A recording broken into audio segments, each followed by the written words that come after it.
हल्द्वानी के रामलीला मैदान में अखिल ब्रह्मांड उत्थान महासभा का ब्राह्मण एकता महासम्मेलन आयोजित किया गया, जिसमें प्रदेश भर से आए हजारों ब्राह्मण शामिल हुए।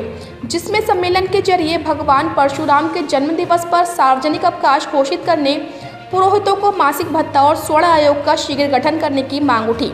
महासभा के प्रदेश अध्यक्ष विशाल शर्मा ने कहा कि सभी सरकारों ने ब्राह्मणों को सिर्फ वोट बैंक समझा है। 2022 के चुनाव में जो ब्राह्मण हित की बात करेगा वही ब्राह्मण महासभा का समर्थन प्राप्त करेगा।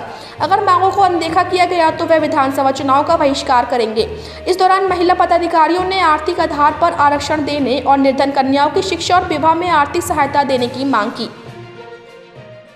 संविधान का मीन्स तो आप सब लोगों को सर्वविदित है, समान विधान होना चाहिए। मैं बोल रही हूँ कि अगर हम शेड्यूल कास्ट के लिए अगर आरक्षण है तो सवर्ण के लिए भी होना चाहिए। हम कोई जातिवाद यहाँ पे नहीं फैला रहे हैं, ब्राह्मण ठाकुर हम सब लोग एक हैं, बट हम ये कह रहे हैं कि हमें भी आरक्षण मिला। हमारा बच्चा 80% में भी पीछे रह जाता है और ये जो भी है अदर कास्ट है वो 45 में भी आगे चले जाते हैं। तो बस हमारी यही डिमांड है कि बच्चों को समान अधिकार मिले। हमने तो जो करना था कर लिया, बट हमारे बच्चों को अच्छे से मिले।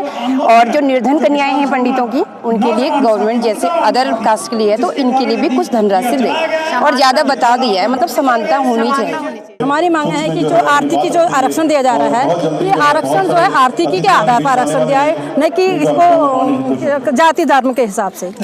और इस पर सभी सवर्णों के लिए है, न कि केवल ब्राह्मणों के लिए नहीं है, सभी और के लिए भी है। और जो हमारे अभी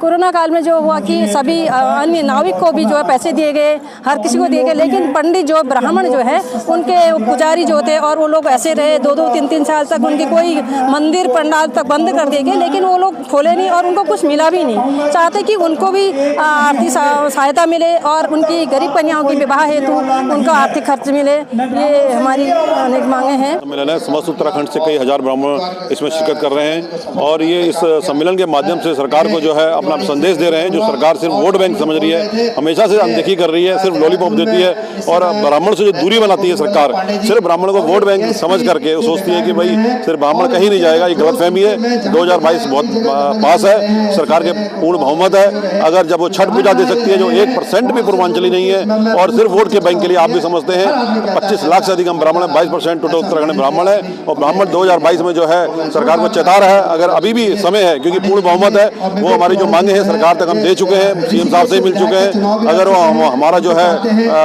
नहीं मांगे मानेगी तो हम जो है आने वाले चुनाव में विरोध करेंगे और जो ब्राह्मण की बात करेगा चाहे वो किसी भी दल का हो, हम उसी को समर्थन देंगे।